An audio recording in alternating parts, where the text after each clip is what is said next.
스트레스 관리를 할 줄 아는 사람은 순간적으로 무너지더라도 재빠르게 회복하는 기술을 가지고 있습니다. 하버드에서 보니까 멘탈이 센 사람은 6초의 여유라는 것을 누릴 수 있는 능력을 갖고 있다는 거예요. 그런데 놀라운 것은 그 6초 안에 무엇을 해야 되느냐?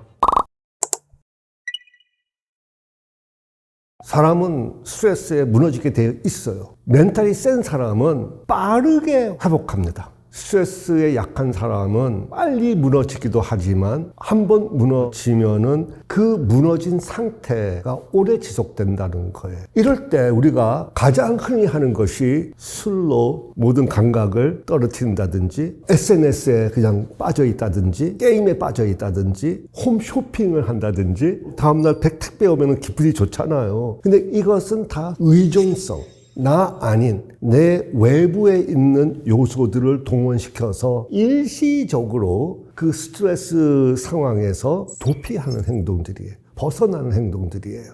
일시적이니까 계속 반복해야 되고 반복할 때마다 강도를 조금씩 높여야만 효과를 얻어요. 그래서 중독에 빠지는 겁니다. 소위 멘탈이 강한 사람은 그 방법을 사용하지 않습니다. 술 때문에, 마약 때문에, 쇼핑 때문에 내가 행복한 것이 아니라 스트레스가 있음에도 불구하고 나는 행복하다예요. 스트레스 관리를 할 줄 아는 사람은 강도가 높아질 때 어느 순간적으로 무너지더라도 재빠르게 회복하는 기술을 가지고 있습니다. 하버드에서 성공하는 사람들을 보니까 6초의 여유라는 것을 누릴 수 있는 능력을 갖고 있다는 거예요. 스트레스, 자극을 받으면 감정은 얼마큼 빨리 생기냐면 0.2초 만에 생겨요. 0.2초 만에 인간이 할 수 있는 것이 아무것도 없어요. 그래서 감정은 자연스러운 그냥 반사 반응일 뿐인데 그 감정이 그냥 내버려 두면은 행동으로 이어져요. 이모션이 모션이 돼버리는 거예요. 그러나 행동이 나올 때까지는 시간이 좀 더 걸립니다. 예를 들어서 운전할 때 누가 확 끼어들면은 욱 하고 말이죠. 놀라고 아이 하고 말이죠. 한마디 내뱉고 끝나는 사람도 있고 어떤 사람은 망치 들고 나간단 말이에요. 근데 그 큰 행동은 시간이 걸려요. 그래서 크고 작은 행동적 반응의 시간이 대략 6초라고 그래요. 감정은 느끼되 행동이 나오기 전에 내가 무언가를 해서 바람직한 행동이 나오도록 컨트롤, 관리할 줄 아는 사람이 인생에서 성공한다는 거예요. 그래서 우리가 인생에서 성공하려면 아무리 똑똑하고 돈이 많아도 그 6초의 여유를 누리지 못하면 안 된다. 그런데 놀라운 것은 그 6초 안에 무엇을 해야 되느냐 하고 봤더니 실망스러웠어요. 심호흡이에요. 그러면 심호흡이 수천 년 동안 내려온 비법인데 왜 그것이 효과가 있느냐? 그 과학적 이유는 최근에 밝혀졌어요. 내가 위기를 만나면 스트레스 받으면 몸이 위기라고 생각을 해요. 그럼 나는 이제 살기 위해서 그 스트레스를 공격해서 내가 이기거나 아니면 스트레스 도망가서 살아남거나 둘 다 생존 반응이에요. 그렇게 하기 위해서는 내 몸 오장육부가 다 각성돼야 됩니다. 근육이 다 각성돼야 돼요. 그러나 6초 안에 심장아 좀 천천히 뛰어다오 부탁한다고 말 듣지 않습니다. 위장 내 말 안 들어요. 소장, 대장 아무 말도 내 말 안 들어요. 내 요구를 들어주는 것은 오로지 하나, 그게 폐장이에요. 폐장은 내 마음대로 컨트롤할 수가 있거든요. 심지어 숨을 안 쉴 수도 있고 아주 서서히 1분, 2분 동안 쉴 수도 있어요. 내 몸에 내가 컨트롤할 수 있는 유일한 거 하나, 그것마저 컨트롤하지 않는다면 자기 조율할 도리가 없다. 그게 6초의 여유, 하버드 대학이 말하는 자기 조율하는 시작 포인트입니다. 처음에는 해봤자 소용없어요. 스트레스 받죠? 심호흡해야지 하는 순간 이미 늦었어요. 이미 내 오장육부 모든 것이 다 각성돼가지고 쉽게 깔아앉지를 못하는 거예요. 심호흡이 효과가 있으려면 감정이 올라오기 시작할 때 이미 알아차려서 몸이 자동적으로 심호흡에 들어가줘야만 심호흡의 효과를 얻을 수가 있습니다. 몸이 기억하게 만드는 방법은 오로지 하나. 스트레스 받지 않을 때 평상시 심호흡을 꾸준히 연말을 해야만 몸이 기억을 해요. 핵심은 긍정적인 마음을 가지는 거예요. 마음은 감정과 생각이 연결되어 있는 상태예요. 그래서 마음이 어디 있습니까 하면 어떤 사람은 여기를 지적하고 어떤 사람은 여기를 지적해요. 왔다 갔다 하는 것처럼 느껴져요. 상태이기 때문에. 뭐 구체적인 예를 들면은 사람들이 구구단은 수백 번 반복해야만 기억되죠. 머리에 기억되는 거. 그러나 첫 키스 같은 거, 첫 데이트 같은 것은 딱 한 번만에 평생 기억이 돼요. 왜냐하면 그것은 감정이 개입되어 있기 때문에 그날 누구랑 그는 생각이고 팩트니까 그냥 그날 벌어졌던 그 감정과 함께 연결돼 가지고 마음속에 기억되는 겁니다. 그런데 내가 살아오면서 그런 좋은 날만 있었던 것이 아니라 진짜 좋지 않은 것도 많이 경험을 했잖아요. 그래서 내 마음 안에는 그런 마음 씨앗들이 수천 개, 수만 개가 들어가 있습니다. 어떨 때는 부정적인 것이 툭 튀어 올라가고 어떨 때는 좋은 것이 튀어 올라오고 우울증, 불안감, 초조함 뭐 이런 것을 느끼는 사람들은 부정적인 것에 매몰되어 있어요. 내 마음 안에는 과거만 있는 것이 아니라 미래도 들어가 있어요. 꿈과 비전이 다 미래잖아요. 그래서 아무리 힘들어도 꿈과 비전이 있는 사람은 다 견뎌내고 이겨내고 그리고 본인은 행복해요.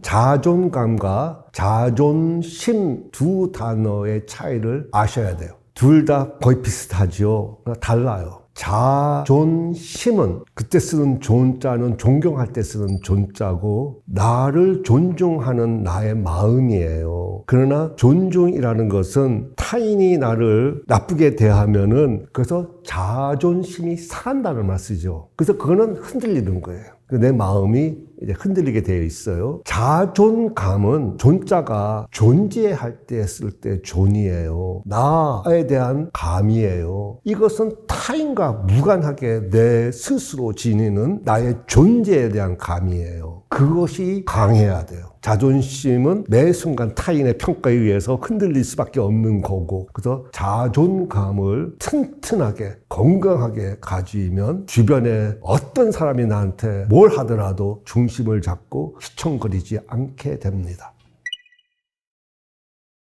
감정은 자극의 자연스러운 반응이기 때문에 억누른다고 억눌러지는 거 아니에요. 억누르면 차곡차곡 쌓이고 억눌러져 가지고 압축돼요. 그러다가 어느 순간 한꺼번에 터져 나옵니다. 그때는 대책 불가. 그래서 그게 무엇인지 일단 알아차려야 돼요. 첫째, 감정은 시그널이에요. 감정은 얼굴에 이제 움직임으로 나오잖아요. 그래서 조그만 움직임이 표출되는 것이 표정이고요. 더 큰 근육의 움직임이 이제 행동으로 나오게 되어 있거든요. 나쁜 자극을 받아서 짜증이 나고 분노가 난다 합시다. 그거는 아무 문제 되질 않아요. 뭐가 문제냐면 짜증 난다고 짜증 내는 거, 화가 난다고 화를 내는 것이 문제예요. 짜증 나고 화가 나는 것은 감정, 짜증 내고 화를 내는 것은 행동. 감정은 자연스러운 반응. 그것은 누르는 것이 아니라 그것을 내가 알아차리고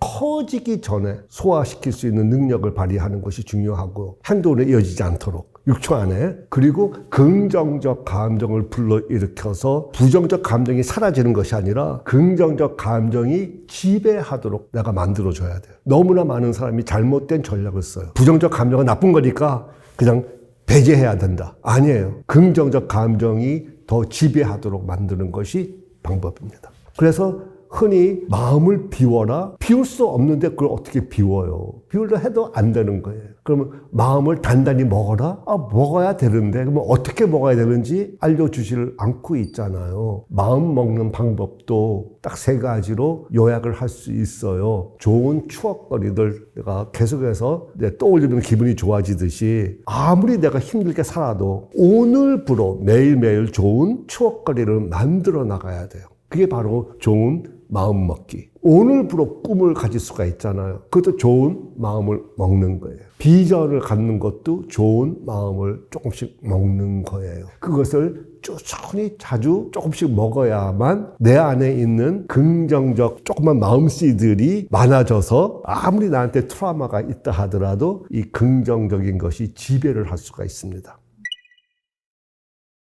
평소 인간은 부정적인 것, 긍정적인 다 들어가 있지만 우리가 인식을 할 때는 부정적인 것이 4배가 더 많다고 인식을 해요. 이게 심리학에서는 부정성, 편향성이라는 말을 씁니다. 좋은 것은 날 해치지 않으니까는 무시해도 되는데 부정적인 것은 계속해서 내가 붙잡고 있어야 돼요. 해결하려고 애쓰는 거예요. 그러면 행복하려면 긍정적인 것이 몇 배가 있어야 될 것인가 하면 많은 사람들이 한 10배 정도는 있어야 되지 않겠냐 그래요. 그건 위험한 거예요. 4대 1이 아니라 10대 1 되면은 위험해요. 왜냐하면 현실은 그렇지가 않은데 그저 좋게 생각하는 것은 한마디로 맛이 가는 거잖아요. 약간 도는 거잖아요. 그래서 위험하다. 행복하기 위해서는 부정성이 1, 긍정성이 3 정도 되면은 충분히 행복하다예요. 3대 1이에요. 근데 이 비율에 정말 훌륭한 점은 부정성이 빵이 돼야 할 필요가 없다라는 거예요. 부정성은 이때, 긍정성만 더 많이 마음을 먹어놓으면은 비율만 3대 1이면은 된다예요. 얼마나 좋은 연구 결과입니까? 우리가 정신 건강을 위해서 할 수 있는 것이 있어요. 혼자 할 수도 있고 같이 모여서 할 수도 있고 특히 가족은. 근데 행복 일기라는 것이 있습니다.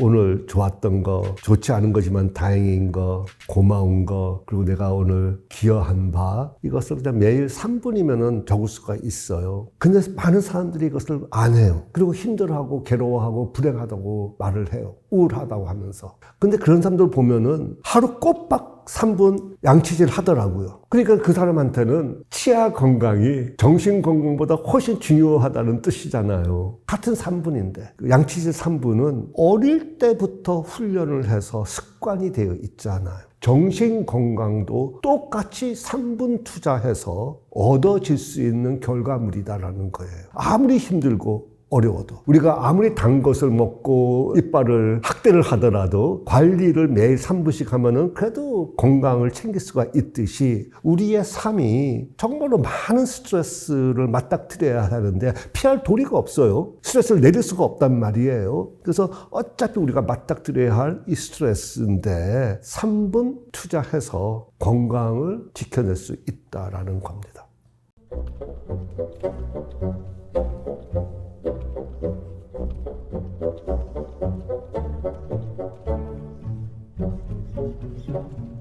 Thank you.